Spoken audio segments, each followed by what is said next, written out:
Бишкек-Ош унаа жолунда Volvo үлгүсүндөгү оор жүк ташуучу унаа толугу менен күйүп кетти. Бул туурасында өзгөчө кырдаалдар министрлиги билдирди. Маалыматка караганда өрттүн себеби автотранспорттук техникаларды пайдаланууда өрт коопсуздук эрежелеринин бузулушу.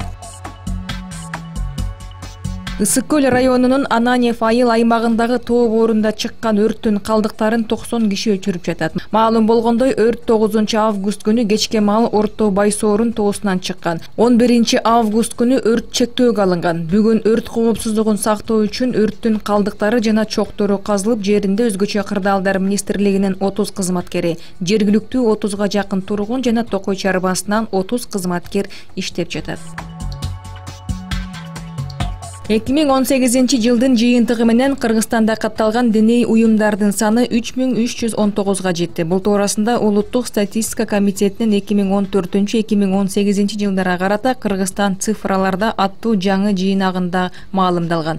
Анда белгиленгендей, 2014 жылы өлкөдө 2600 диний уюм катталган болсо, 5 жыл аралыгында алар 719га көбөйгөн. Өткөн жылдын эсебиндеги 3319 диний бирикменен 2910 ислам, 395 христиан, 12 жаңы же диний ишенимдерге жана агымдарга тиешелүү. Иудаизм менен буддизм динин тутунгандардын бирден уюму бар. Мурдагы өлкө башчы Алмазбек Атамбаев кармалгандан кийин анын 120 мүлкү камакка алынды. Бул туурасында башкы прокурор Өткөрбек Жамшитов маалымат жыйынында билдирди. Мындан сырткары ал журналисттер менен атка минерлердин суракка чакырылып жатканы боюнча дагы комментарий берди. Мирбек Айтикеев, Кундуз Жолдубаева, Назгүл Мамытова, Дмитрий Ложников жана депутаттар Асель Кодоранова, Ирина Карамушкина 7-8 август күндөрү баарын көрүп жүрүшкөн. Алардын кесибине карап же башка себеп менен эмес, тергөөнүн ачык айкын болушу үчүн чакырылып жатат деп билдирди Жамшитов. Айыл чарба, тамак ашынөр жайы жана мелиорация министрлиги аз алкоголдуу сергитүүчү суусундуктарды өндүрүүгө жана сатууга тыюу салуу жөнүндө мыйзам долбоорун коомдук талкууга алып чыкты. Мыйзам долбоорунун негиздемесинде 2017 жылы Орусияда этил спирти жана сергитүүчү заттары бар алкоголдук продукцияларга тыюу салынганы жана бул сыяктуу ичимдиктердин зыяны айтылган.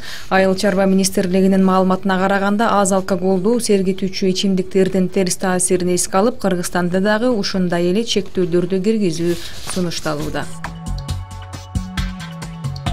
Кыргызстандын мамлекеттик бажы кызматы кыргыз-өзбек чек арасындагы айрым өткөрмө бекеттерди кайра жандантууну сунуштады. Бул туурасында мекеменин 2019-2020 жылдарга карата өнүгүү стратегиясында жарыяланды. Документте коңшулардын ортосунда соода-экономикалык карым-катнаш жана товар ташуу күчөгөнү үчүн кошумча жол керек болуп жаткандыгы белгиленет. Анда товарларды өткөрүүнү ыкчамдатуу үчүн ошондой эле бажы процесстерин санариптештирүү жана автоматташтыруу сунушталган. Мамлекеттик чек ара кызматынын расмий өкүлү Гүлмира Бөрүбаеванын Азаттыкка билдиргенине караганда, кыргыз-өзбек чек арасындагы расмий 15 өткөрмө бекеттин 8-и иштеп жатат. Азыр бул маселе Кыргызстан менен Өзбекстандын өкмөттөрүнүн күн тартибинде бар жок экендигин расмий органдар тактаган жок. Эки өлкөнүн чек ара бекеттеринин көбү 2005 жылкы Кыргызстандагы саясий окуялардан улам жабылган.